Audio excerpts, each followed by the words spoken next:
Learn ഫ്രീക്കിൻ്റെ മറ്റൊരു വീഡിയോയിലേക്ക് എല്ലാവർക്കും സ്വാഗതം. ഇന്നത്തെ നമ്മുടെ ടോപ്പിക് ബാക്ടീരിയയുടെ പ്രിസർവേഷനാണ്. അതായത് ഏതൊക്കെ മെത്തേഡ് വെച്ചിട്ടാണ് നമ്മൾ ബാക്ടീരിയ മെയിൻറ്റെയിൻ ചെയ്യുന്നത് അല്ലെങ്കിൽ പ്രിസർവ് ചെയ്യുന്നതെന്നാണ് നോക്കുന്നത്. അപ്പോൾ നിങ്ങൾ കുറേ ബാക്ടീരിയസിനെ പറ്റി ഇതുവരെ പഠിച്ചു, അതിൻ്റെ ലബോറട്ടറി ഡയഗ്നോസിസ് പഠിച്ചു, അതിൻ്റെ ട്രീറ്റ്മെൻറ്റും കാര്യങ്ങളൊക്കെ പഠിച്ചു. പക്ഷെ ഒരിടത്തും നമ്മൾ ആ പ്രിസർവേഷൻ എന്ന് പറയുന്ന ആ ഒരു ടേം പഠിച്ചിട്ടില്ല. അപ്പോൾ അതിൽ ഇൻക്ലൂഡഡ് ആയിട്ടുള്ള പ്രിസർവേഷൻ എന്ന് പറയുന്ന ആ ഒരു ടേമിൽ ഇൻക്ലൂഡഡ് ആയിട്ടുള്ള വേരിയസ് മെത്തേഡ്സ് ആണ് നമ്മൾ ഇന്നത്തെ ക്ലാസ്സിൽ ഡിസ്കസ് ചെയ്യുന്നത്. ഫസ്റ്റ് തന്നെ അറിഞ്ഞിരിക്കേണ്ട ഒരു ടേമാണ് എന്താണ് പ്യുവർ കൾച്ചർ അല്ലെങ്കിൽ എക്സനിക് കൾച്ചർ. അപ്പോൾ നിങ്ങൾക്കറിയാം എന്താണ് പ്യുവർ കൾച്ചർ എന്ന്. ഇപ്പോൾ ഒരു എക്സാമ്പിൾ പറയുകയാണെന്നുണ്ടെങ്കിൽ ഒരു റെസ്പിറേറ്ററി സ്പെസിമെൻ സ്പ്യൂട്ടം, അതിൽ നോർമൽ ആയിട്ടുള്ള റെസ്പിറേറ്ററി ഫ്ലോറ ഉണ്ടാവും, നോർമൽ ഫ്ലോറ ഉണ്ടാവും, അതുപോലെ തന്നെ പെത്തോജനും ഉണ്ടാവും. അപ്പോൾ നമുക്ക് വേണ്ടത് പെത്തോജൻ ആണെന്നുണ്ടെങ്കിൽ നമ്മൾ അതിനൊരു ഫ്രഷ് മീഡിയയിലോട്ട് ഇനോക്കുലേറ്റ് ചെയ്യുന്ന സമയത്ത് ആ ഒരു പർട്ടിക്കുലർ സ്പീഷീസ് മാത്രമായിട്ട് അല്ലെങ്കിൽ ആ ഒരു പർട്ടിക്കുലർ ബാക്ടീരിയ മാത്രമായിട്ട് നമുക്ക് കിട്ടണം. അതിനാണ് നമ്മൾ പ്യുവർ കൾച്ചർ എന്ന് പറയുന്നത്. അതായത് അതിൽ വേറൊരു നോർമൽ ഫ്ലോറയും വേറെ മിക്സഡ് ആയിട്ടൊന്നും വരാൻ പാടില്ല. അപ്പോൾ ഇങ്ങനെ കിട്ടുന്ന പ്യുവർ കൾച്ചറിനെ നമുക്ക് ഒരുപാട് കാലം മെയിൻറ്റെയിൻ ചെയ്യാൻ പറ്റും. അതായത് അതിൻ്റെ വയബിൾ കണ്ടീഷനിൽ തന്നെ ഒരു ജനറ്റിക് ചേഞ്ചും വരാതെ. അങ്ങനെ ആ ഒരു മെത്തേഡിനെ പറയുന്ന പേരാണ് പ്രിസർവേഷൻ എന്ന്. അപ്പോൾ ഈ പ്രിസർവേഷൻ്റെ മെയിൻ എയിം എന്ന് പറയുന്നത് ഒന്നുകിൽ മൈക്രോബിയൽ ഗ്രോത്തിനെ സ്റ്റോപ്പ് ചെയ്യിക്കുക, അല്ലാന്നുണ്ടെങ്കിൽ അറ്റ്ലീസ്റ്റ് അതിൻ്റെ ഗ്രോത്ത് റേറ്റെങ്കിലും കുറച്ച് വയ്ക്കുക. അപ്പോൾ ഇങ്ങനെയുള്ളത് കാരണം, ഈ പ്രിസർവ് ചെയ്യുന്നത് കാരണം ടോക്സിക് കെമിക്കൽസ് ഒന്നും അക്യുമുലേറ്റ് ചെയ്യില്ല. അങ്ങനെ അക്യുമുലേറ്റ് ചെയ്യാത്തത് കാരണം ഈ മൈക്രോബ്സിൻ്റെ വയബിലിറ്റി നമുക്ക് ഒരുപാട് നാളുണ്ടാവും. അതുപോലെ തന്നെ ആ വയബിലിറ്റി ഇതൊന്നും എഫക്റ്റ് ചെയ്യാൻ പോവില്ല. അപ്പോൾ നമുക്ക് ഒരുപാട് നാൾ ആ ഒരു പർട്ടിക്കുലർ സ്ട്രെയിനെ മെയിൻറ്റെയിൻ ചെയ്ത് പോകാൻ പറ്റും. ആ ഒരു മെത്തേഡാണ് പ്രിസർവേഷൻ എന്നതുകൊണ്ട് ഉദ്ദേശിക്കുന്നത്. അടുത്തത് പ്രിസർവേഷൻ്റെ ഒബ്ജക്റ്റീവ്സ് ആണ്. ഒന്നാമത്തെന്ന് പറയുന്നത് നമ്മൾ ഓൾറെഡി ഇപ്പോൾ പറഞ്ഞു കഴിഞ്ഞതാണ്. അതായത് പ്യുവർ കൾച്ചറിനെ എക്സ്റ്റെൻഡഡ് പീരീഡ്സ് വയബിൾ കണ്ടീഷനിൽ തന്നെ നമുക്ക് മെയിൻറ്റെയിൻ ചെയ്യാൻ പറ്റും. രണ്ടാമത്തെ ഒബ്ജക്റ്റീവ് എന്ന് പറയുന്നത് കണ്ടാമിനേഷൻ അവോയ്ഡ് ചെയ്യാൻ പറ്റും. മൂന്നാമത്തത് മ്യൂട്ടേഷൻ അല്ലെങ്കിൽ ജനറ്റിക് ചേഞ്ചസിനെ റെസ്ട്രിക്റ്റ് ചെയ്യാൻ പറ്റും. ഇതാണ് മെയിനായിട്ടുള്ള പ്രിസർവേഷൻ്റെ ഒബ്ജക്റ്റീവ്സ്. അടുത്തത് മെത്തേഡ്സ് ഓഫ് പ്രിസർവേഷൻ. മെയിനായിട്ടും രണ്ട് കാറ്റഗറി ആയിട്ട് ഡിവൈഡ് ചെയ്തിട്ടുണ്ട് ഈ മെത്തേഡ്സിനെ. ഒന്നെന്ന് പറയുന്നത് ഷോർട്ട് ടേമും രണ്ടാമത്തത് ലോങ് ടേമും. ആദ്യം നമുക്ക് ഷോർട്ട് ടേം മെത്തേഡ്സിനെ പറ്റി നോക്കാം. അതിൽ ആദ്യത്തെ മെത്തേഡാണ് periodic transfer to fresh media, അല്ലെങ്കിൽ നമ്മൾ സാധാ ചെയ്യുന്ന സബ് കൾച്ചർ. അപ്പോൾ ആ പിക്ചറിൽ നോക്കിയാൽ മനസ്സിലാവും അതിൽ രണ്ട്, അതായത് മിക്സഡ് കോളനിയാണ്. അതിനാണ് അത് ബ്ലൂ കളറിലും റെഡ് കളറിലും കാണിച്ചിരിക്കുന്നത്. അപ്പോൾ അതിൽ നിന്ന് എടുത്തിട്ട് നമുക്ക് സിംഗിളായിട്ട് ആ പ്യൂർ കൾച്ചറായിട്ട് മാറ്റണ്ടേ. അപ്പോൾ നമ്മൾ പെപ്റ്റോൺ വാട്ടറിൽ ഇനോക്കുലേറ്റ് ചെയ്തിട്ട് അതൊരു ഫ്രഷ് മീഡിയയിൽ ഇനോക്കുലേറ്റ് ചെയ്യുന്ന സമയത്ത് നമുക്കത് പ്യൂർ കൾച്ചറായിട്ട് കിട്ടും. അത്രയേ ഉള്ളൂ ആ പിക്ചർ കൊണ്ട് ഉദ്ദേശിക്കുന്നത്. അപ്പോൾ കൾച്ചർ സബ് കൾച്ചർ ചെയ്യുന്ന സമയത്ത് നമ്മൾ എപ്പോഴും എങ്ങനെയാണ് ഒരു ഫ്രഷ് മീഡിയയിലോട്ട്, ഇപ്പോൾ എക്സാമ്പിൾ പറയുകയാണെങ്കിൽ ന്യൂട്രിയൻ്റ് അഗാർ പോലുള്ള ഒരു ഫ്രഷ് മീഡിയയിലേക്ക് നമ്മൾ പ്രീവിയസ് സ്റ്റോക്കിൽ നിന്ന് എടുത്തിട്ടാണ് ഇനോക്കുലേറ്റ് ചെയ്യുന്നത്. അപ്പോൾ ഇങ്ങനെ ചെയ്യുന്നത് വഴി നമുക്ക് 1-2 ആഴ്ച അല്ലെങ്കിൽ ഒരു മാസം വരെ ന്യൂട്രിയൻ്റ് അഗാർ പോലുള്ളൊരു മീഡിയയിൽ നമുക്ക് ആ മൈക്രോബ്സിനെ എന്ത് ചെയ്യാൻ പറ്റും, മെയിൻറ്റെയിൻ ചെയ്യാൻ പറ്റും. അതായത് ഷോർട്ട് ടേം.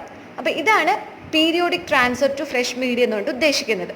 ഒന്നില്ല, ഒരു പ്രീവിയസ് ആയിട്ടുള്ള സ്റ്റോക്ക് കൾച്ചറിൽ നിന്ന് എടുത്തിട്ട് ഒരു ഫ്രഷ് മീഡിയയിലോട്ട് ഇനോക്കുലേറ്റ് ചെയ്യുന്നത്.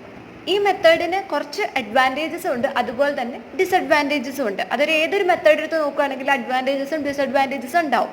ഇപ്പോൾ അഡ്വാൻറ്റേജസിനെ പറ്റി പറയുകയാണെന്നുണ്ടെങ്കിൽ ഒന്നെന്ന് പറയുന്നത് സിമ്പിൾ ആയിട്ടുള്ള ഒരു മെത്തേഡാണ്. അതുപോലെ തന്നെ ഇങ്ങനെ സബ് കൾച്ചർ ചെയ്യുന്നതിന് നമുക്ക് സ്പെഷ്യലായിട്ട് ഒരു അപ്പാരറ്റസിൻ്റെയും ആവശ്യമില്ല. അതുപോലെ തന്നെ ആ കൾച്ചർ നമുക്ക് വേഗം റിക്കവർ ചെയ്യാനും പറ്റും. ഇത്രയാണ് അഡ്വാൻറ്റേജസ് എന്ന് പറയുന്നത്. ഇനി ഡിസഡ്വാൻറ്റേജസ് ആണെന്നുണ്ടെങ്കിൽ നമുക്ക് കണ്ടാമിനേഷൻ്റെ ചാൻസ് കൂടുതലാണ് ഇങ്ങനെ സബ് കൾച്ചർ ചെയ്യുന്നത് വഴി.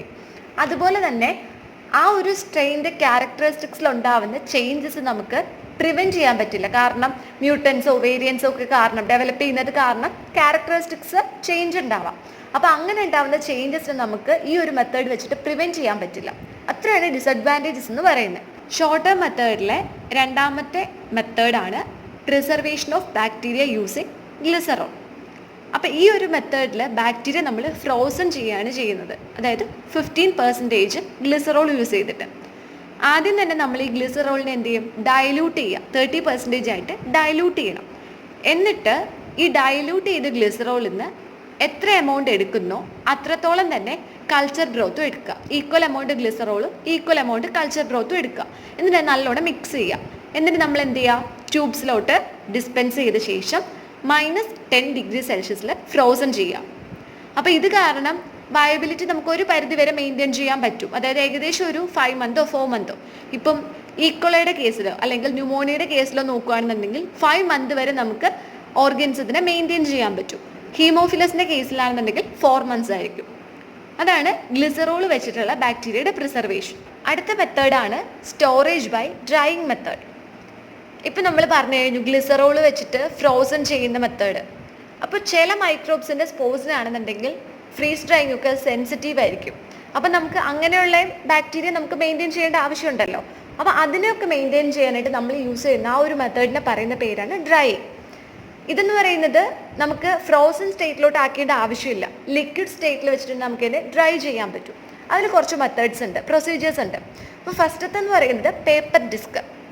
അപ്പോൾ ആ പേരിൽ നിന്ന് തന്നെ ഏകദേശം ഒരു ഐഡിയ കിട്ടും. പേപ്പർ ഡിസ്ക്, അതായത് തിക്ക് അബ്സോർബൻറ്റ് പേപ്പർ വെച്ചിട്ട് നമ്മൾ ഡിസ്ക് പ്രിപ്പയർ ചെയ്യും.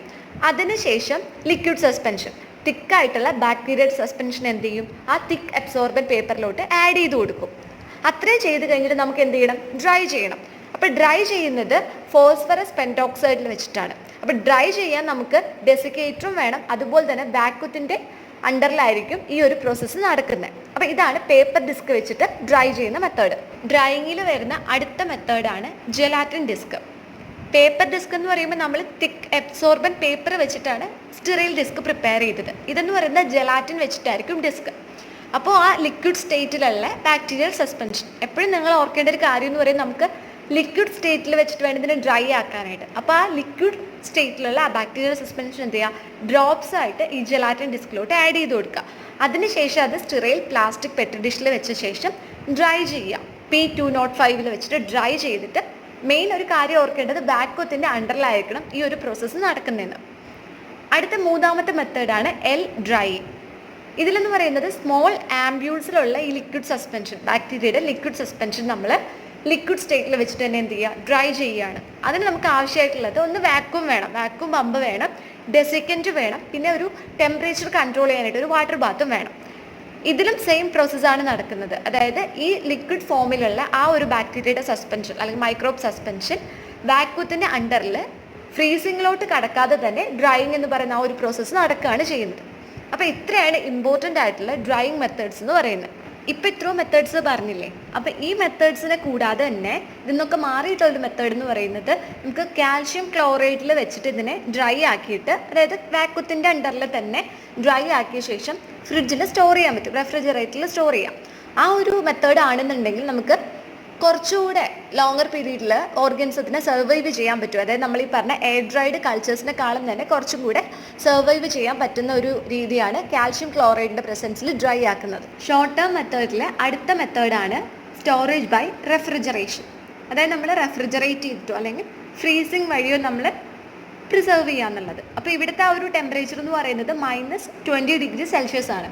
അപ്പോൾ ഇങ്ങനെ നമ്മൾ പ്രിസർവ് ചെയ്യുമ്പോഴത്തേക്കും വയബിലിറ്റി നമുക്ക് 1 വർഷം അല്ലെങ്കിൽ 2 വർഷം വരെ സ്പെസിഫിക് ഓർഗൻസത്തിനെ മെയിൻറ്റെയിൻ ചെയ്യാൻ പറ്റും.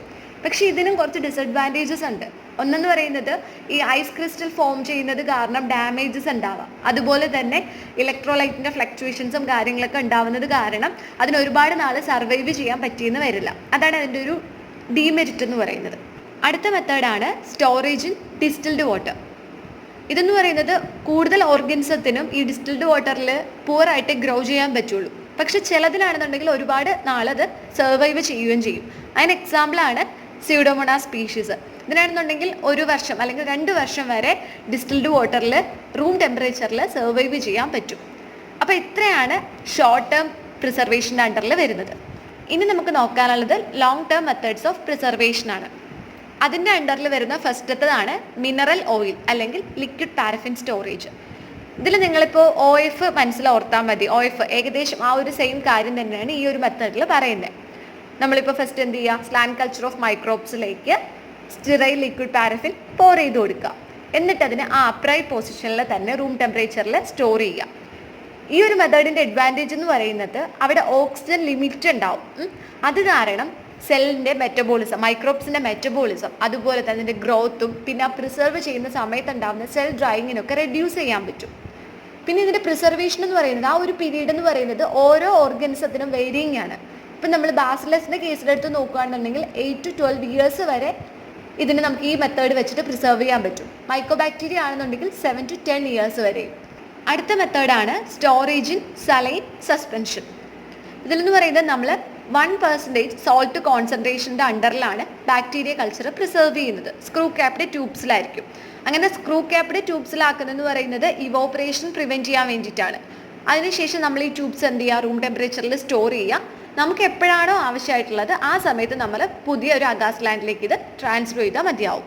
ഇനി നമുക്ക് നോക്കാനുള്ള ലോങ് ടേം മെത്തേഡ് ഓഫ് പ്രിസർവേഷനിൽ ഏറ്റവും ഇമ്പോർട്ടൻ്റ് ആയിട്ടുള്ള ഒരു മെത്തേഡാണ് ലയോഫിലൈസേഷൻ അല്ലെങ്കിൽ ഫ്രീസ് ഡ്രൈയിങ് എന്ന് പറയും. ഇതെന്ന് പറയുന്നത് നമുക്ക് ആ സാമ്പിളിൽ നിന്ന് നമുക്ക് ഏതിനെയാണോ പ്രിസർവ് ചെയ്യേണ്ടത് അതിൽ നിന്ന് വാട്ടറും അതുപോലെ തന്നെ ബാക്കിയുള്ള സോൾവെൻസും ഒക്കെ എന്ത് ചെയ്യും, റിമൂവ് ആവുകയാണ് ചെയ്യുന്നത്. അങ്ങനെ റിമൂവ് ആവുന്ന ആ ഒരു പർട്ടിക്കുലർ പ്രോസസ്സാണ് സബ്ലിമേഷൻ എന്ന് പറയുന്നത്. അപ്പോൾ സബ്ലിമേഷൻ വഴിയാണ് ആ ഒരു ഫ്രോസൺ പ്രോഡക്റ്റിൽ നിന്ന് വാട്ടറും അതുപോലെ തന്നെ ബാക്കിയുള്ള സോൾവെൻസും ഒക്കെ റിമൂവ് ചെയ്യുന്നത്. അപ്പോൾ ഇങ്ങനെ ഫ്രീസ് ഡ്രൈഡ് ആയിട്ടുള്ള പ്രൊഡക്ട്സ് എന്ന് പറയുന്നത് ഹൈഗ്രോസ്കോപ്പിക് ആയിരിക്കും.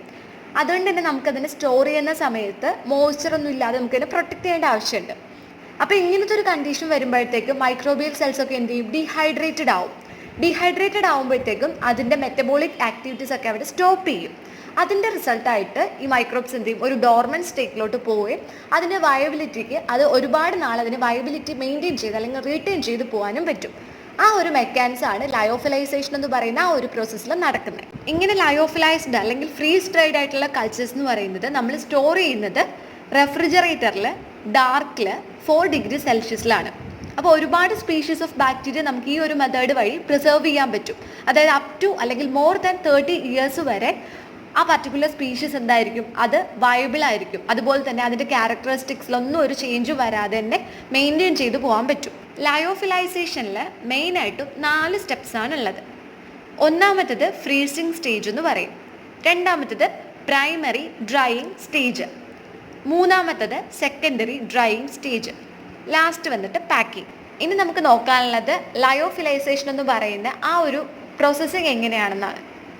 ഫസ്റ്റത്തത് ഫ്രീസിങ്. അതായത് നമുക്ക് വേണ്ട പ്രോഡക്റ്റ് എന്ത് ചെയ്യുക, ഫ്രോസൺ ചെയ്യുക, ഫ്രീസ് ചെയ്യുക. ഇങ്ങനെ ഫ്രീസ് ചെയ്ത് കഴിഞ്ഞിട്ട് രണ്ടാമത്തെ സ്റ്റെപ്പ് എന്ന് പറയുന്നത് നമ്മൾ വാക്വത്തിൻ്റെ അണ്ടറിൽ ഈ പ്രോഡക്റ്റ് പ്ലേസ് ചെയ്യുക എന്നുള്ളതാണ്. അപ്പോൾ ഇങ്ങനെ വാക്വത്തിൻ്റെ അണ്ടറിൽ വെക്കുമ്പോഴത്തേക്കും ആ ഫ്രോസൺ സോൾവെൻറ്റ് എന്ത് ചെയ്യും, ലിക്വിഡ് ഫേസിലോട്ട് പോവാണ്ട് തന്നെ സബ്ലിമേഷൻ നടക്കും, വേപ്പറൈസ് ചെയ്യും. ആ വേപ്പറൈസ് ചെയ്യുന്ന ആ ഒരു പ്രോസസ്സിനെ പറയുന്ന പേരാണ് സബ്ലിമേഷൻ. മൂന്നാമത്തെന്ന് പറയുമ്പോൾ ഹീറ്റ് അപ്ലൈ ചെയ്യാണ് ചെയ്യുന്നത്. അതായത് സബ്ലിമേഷൻ നമുക്ക് ആക്സിലറേറ്റ് ചെയ്യണമല്ലോ, അപ്പോൾ ആക്സിലറേറ്റ് ചെയ്യാനായിട്ട് ഹീറ്റ് അപ്ലൈ ചെയ്ത് കൊടുക്കും. പിന്നെയുള്ളതാണ് കണ്ടൻസേഷൻ. അതായത് ഈ പ്രോസസ്സിനെ എല്ലാം തന്നെ കംപ്ലീറ്റ് ആക്കുന്ന ഒരു പ്രോസസ്സാണ് കണ്ടൻസേഷൻ. ഇനി നമുക്ക് നോക്കാനുള്ളത് advantages and disadvantages of freeze dry അല്ലെങ്കിൽ ലയോഫിലൈസേഷൻ. ഫസ്റ്റ് നമുക്ക് അഡ്വാൻറ്റേജസ് നോക്കാം. അഡ്വാൻറ്റേജസിൽ ഫസ്റ്റ് തന്നെ പറയേണ്ട ഒരു കാര്യം എന്ന് പറയുന്നത് ലോ ടെമ്പറേച്ചറിൽ തന്നെ നമുക്ക് വാട്ടർ റിമൂവ് ചെയ്യാൻ പറ്റുന്നുള്ളതാണ്. പിന്നെയുള്ളതെന്ന് പറയുമ്പോൾ തെർമോ ലെബൈലായിട്ടുള്ള മെറ്റീരിയൽസിനെ നമുക്ക് ഡ്രൈ ചെയ്യാൻ പറ്റും. അതുപോലെ തന്നെ സ്റ്റെറിലിറ്റി മെയിൻറ്റെയിൻ ചെയ്യാൻ പറ്റും. ഈസി ആയിട്ട് നമ്മൾ അതിനെ റീകൺസ്റ്റിറ്റ്യൂട്ട് ചെയ്യാനും പറ്റും. അപ്പോൾ ഇത്രയൊക്കെയാണ് ഇമ്പോർട്ടൻ്റ് ആയിട്ടുള്ള അഡ്വാൻറ്റേജസ്. ഇനിയുള്ളത് ഡിസഡ്വാൻറ്റേജ്. ഇതൊരു ലോങ് ടേം പ്രോസസ്സാണ്. അതുപോലെ തന്നെ കോസ്റ്റും അത്യാവശ്യം കൂടുതലാണ്. ലോങ് ടേം പ്രിസർവേഷൻ മെത്തേഡിൽ അടുത്ത ഇമ്പോർട്ടൻ്റ് ആയിട്ടുള്ള ഒരു മെത്തേഡാണ് ക്രയോ പ്രിസർവേഷൻ. അപ്പോൾ ഈ ഒരു മെത്തേഡിൽ റാപ്പിഡ് ഫ്രീസിങ് ആണ് നടക്കുന്നത്. അതായത് ലിക്വിഡ് നൈട്രജനിൽ -196 ഡിഗ്രി സെൽഷ്യസിൽ നമ്മൾ റാപ്പിഡായിട്ട് ഫ്രീസ് ചെയ്യാണ് ചെയ്യുന്നത്. ഈ ഒരു മെത്തേഡിൻ്റെ അഡ്വാൻറ്റേജ് എന്ന് പറയുന്നത് നമുക്ക് പ്യുവർ കൾച്ചറിനെ ലോങ് ടൈം സ്റ്റോർ ചെയ്യാൻ പറ്റും, അതിനെ പ്രിസർവ് ചെയ്യാൻ പറ്റും. ഈ ഒരു മെത്തേഡിൽ മെയിനായിട്ട് നടക്കുന്നത് ഈ മൈക്രോ ഓർഗാനിസത്തിൻ്റെ കൾച്ചറിനെ എന്ത് ചെയ്യുക, നമ്മൾ റാപ്പിഡായിട്ട് ഫ്രോസൺ ചെയ്യുക ലിക്വിഡ് നൈട്രജൻ വെച്ചിട്ട് -196 ഡിഗ്രി സെൽഷ്യസിൽ. അപ്പോൾ ഇവിടെ നമ്മൾ കുറച്ച് സ്റ്റെബിലൈസിങ് ഏജൻസിനെയും യൂസ് ചെയ്യും. കോമൺ ആയിട്ട് യൂസ് ചെയ്യുന്ന സ്റ്റെബിലൈസിങ് ഏജൻസ് എന്ന് പറയുന്നത് ഗ്ലിസറോൾ അല്ലെങ്കിൽ DMSO, ഡൈമീഥിൽ സൾഫോക്സൈഡ്, ഇതൊക്കെയാണ് യൂസ് ചെയ്യുന്നത്. ഇങ്ങനെ സ്റ്റെബിലൈസിങ് ഏജൻസ് യൂസ് ചെയ്യാൻ കാരണം എന്ന് പറയുന്നത് ഇവിടെ എന്താ നടക്കുന്നത്, റാപ്പിഡ് ഫ്രീസിങ് ആണ് നടക്കുന്നത്. അപ്പോൾ മെയിനായിട്ടും ഐസ് ക്രിസ്റ്റൽസ് ഫോം ചെയ്യും. അപ്പോൾ ഇങ്ങനെ ഐസ് ക്രിസ്റ്റൽസ് ഫോം ചെയ്യുമ്പോൾ നമ്മൾ പ്രിസർവ് ചെയ്യുന്ന സെൽസിന് എന്തുണ്ടാവും, ഡാമേജ് പറ്റാൻ ചാൻസ് ഉണ്ട്. അപ്പോൾ ഇങ്ങനെ ഉണ്ടാകുന്ന സെൽ ഡാമേജ്, അതായത് ഐസ് ക്രിസ്റ്റൽസ് ഫോം ചെയ്യുന്നത് കാരണമുള്ള സെൽ ഡാമേജ് പ്രിവെൻറ്റ് ചെയ്യാൻ വേണ്ടിയിട്ടാണ് നമ്മൾ ഈ ഒരു പ്രോസസ്സിൽ സ്റ്റെബിലൈസിങ് ഏജൻസ് ആയിട്ട് ഗ്ലിസറോളോ അല്ലെങ്കിൽ DMSOയോ യൂസ് ചെയ്യുന്നത്. അപ്പോൾ ഈ ഒരു മെത്തേഡ് വഴി നമുക്ക് എന്ത് ചെയ്യാൻ പറ്റും, ആ ഒരു പർട്ടിക്കുലർ സ്ട്രെയിൻ അല്ലെങ്കിൽ പ്യുവർ കൾച്ചറിനെ നമുക്ക് ഒരുപാട് നാൾ, അതായത് 10 to 30 ഇയേഴ്സ് വരെ നമുക്ക് വയബിളായിട്ട് മെയിൻറ്റെയിൻ ചെയ്യാൻ പറ്റും. അതായത് അതിന് പർട്ടിക്കുലർ ആയിട്ട് ഒരു ക്യാരക്ടറിസ്റ്റിക് ചേഞ്ചോ ഒന്നും വരാതെ തന്നെ നമുക്ക് 30 ഇയേഴ്സ് വരെ നമുക്ക് അതിനെ പ്രിസർവ് ചെയ്ത് മെയിൻറ്റെയിൻ ചെയ്യാൻ പറ്റും. അടുത്ത മെത്തേഡാണ് സ്റ്റോർഡ് ഇൻ സിലിക്ക ജെൽ. ഇവിടെ നടക്കുന്നതെന്ന് പറയുന്നത് മൈക്രോബ്സിനെ നമുക്ക് സിലിക്ക ജെല്ലിൻ്റെ പൗഡറിൽ സ്റ്റോർ ചെയ്യാൻ പറ്റും, അതും ലോ ടെമ്പറേച്ചറിൽ ഒരു 1 to 2 years വരെ. അപ്പോൾ ഈ ഒരു മെത്തേഡിൻ്റെ പ്രിൻസിപ്പിൾ എന്ന് പറയുന്നത് ലോ ടെമ്പറേച്ചറിൽ ക്വിക്ക് ഡെസിക്കേഷൻ നടക്കുന്നതാണ്. ഇത് കാരണം നമുക്ക് സെൽസിനെ വയബിൾ ആയിട്ട് ലോങ് ടൈം പ്രിസർവ് ചെയ്യാനും പറ്റും. അപ്പോൾ ഇത്രയാണ് പ്രിസർവേഷൻ ഓഫ് ബാക്ടീരിയയുടെ അണ്ടറിൽ വരുന്ന ഇമ്പോർട്ടൻ്റ് ആയിട്ടുള്ള മെത്തേഡ്സ്. ഇനിയും കുറച്ചുകൂടെ മെത്തേഡ്സ് വേണമെങ്കിൽ കിട്ടി നിങ്ങൾ ഫെർദർ റെഫർ ചെയ്യുകയാണെങ്കിൽ. എന്നാലും ഏറ്റവും അത്യാവശ്യം വേണ്ട കാര്യങ്ങളാണ് ഈ ഒരു ക്ലാസ്സിൽ ഇൻക്ലൂഡ് ചെയ്തിരിക്കുന്നത്. അപ്പോൾ ഫസ്റ്റ് തന്നെ നിങ്ങൾക്ക് പ്രിസർവേഷൻ എന്താണെന്ന് മനസ്സിലായി, എന്തൊക്കെയാണ് പ്രിസർവേഷൻ കൊണ്ട് നമ്മൾ എയിം ചെയ്യുന്നതെന്ന്, പിന്നെ അതിൻ്റെ ഒബ്ജക്റ്റീവ്സ് എന്തൊക്കെയാണ്, മെയിൻ ആയിട്ടുള്ള മെത്തേഡ്സ്, ഷോർട്ട് ടേം മെത്തേഡ്സും ലോങ് ടേം മെത്തേഡ്സും. ഷോർട്ട് ടേമിൽ ഏതൊക്കെയാണ് വരുന്നത്? ഒന്ന് periodic transfer to fresh media, പിന്നെ അതിൻ്റെ അഡ്വാൻറ്റേജസ് പറഞ്ഞു, നമ്മൾ ഡിസഡ്വാൻറ്റേജസ് എന്ന് പറഞ്ഞു, പിന്നെ ഗ്ലിസറോളിൽ പ്രിസർവ് ചെയ്യുന്ന മെത്തേഡ്, അത് കഴിഞ്ഞിട്ട് ഡ്രൈയിങ് മെത്തേഡിൻ്റെ അണ്ടറിൽ വരുന്ന paper disc, gelatin disc, L drying. അത് കഴിഞ്ഞിട്ട് പറഞ്ഞ ഏതാ? Refrigeration, storage by refrigeration. അത് കഴിഞ്ഞിട്ട് സ്റ്റോറേജ് ഇൻ ഡിസ്റ്റിൽഡ് വാട്ടർ. അപ്പോൾ ഇത്രയാണ് ഇമ്പോർട്ടൻ്റ് ആയിട്ടുള്ള short term method of preservation. ഇനി അടുത്ത് നമ്മൾ ഏതാ പറഞ്ഞത്? Long term methods. അതിൽ ഫസ്റ്റത്തെയാണ് മിനറൽ ഓയിൽ അല്ലെങ്കിൽ ലിക്വിഡ് പാരഫിൻ സ്റ്റോറേജ്. രണ്ടാമത്തത് സലൈൻ സസ്പെൻഷനിൽ എങ്ങനെ സ്റ്റോർ ചെയ്യുക എന്നുള്ളത്. പിന്നുള്ളതാണ് ഇമ്പോർട്ടൻ്റ് ആയിട്ടുള്ള ലയോഫിലൈസേഷൻ അല്ലെങ്കിൽ ഫ്രീസ് ഡ്രൈ. അതിൻ്റെ ബേസിക് ആയിട്ടുള്ളൊരു പ്രിൻസിപ്പിൾ പറഞ്ഞു. പിന്നെന്താ പറഞ്ഞത്? അതിൻ്റെ സ്റ്റെപ്സ്, മേജർ ആയിട്ടുള്ള 4 സ്റ്റെപ്സ് പറഞ്ഞു. ആ ഒരു പ്രോസസ്സിങ്ങിനെ പറ്റി പറഞ്ഞു. അതിൻ്റെ തന്നെ അഡ്വാൻറ്റേജസ്, ഡിസഡ്വാൻറ്റേജസ്. പിന്നെ ലാസ്റ്റ് പറഞ്ഞതാണ് ക്രയോ പ്രിസർവേഷനും സിലിക്ക ജെല്ലിൽ നമുക്ക് എങ്ങനെ സ്റ്റോർ ചെയ്യുക എന്നുള്ളത്.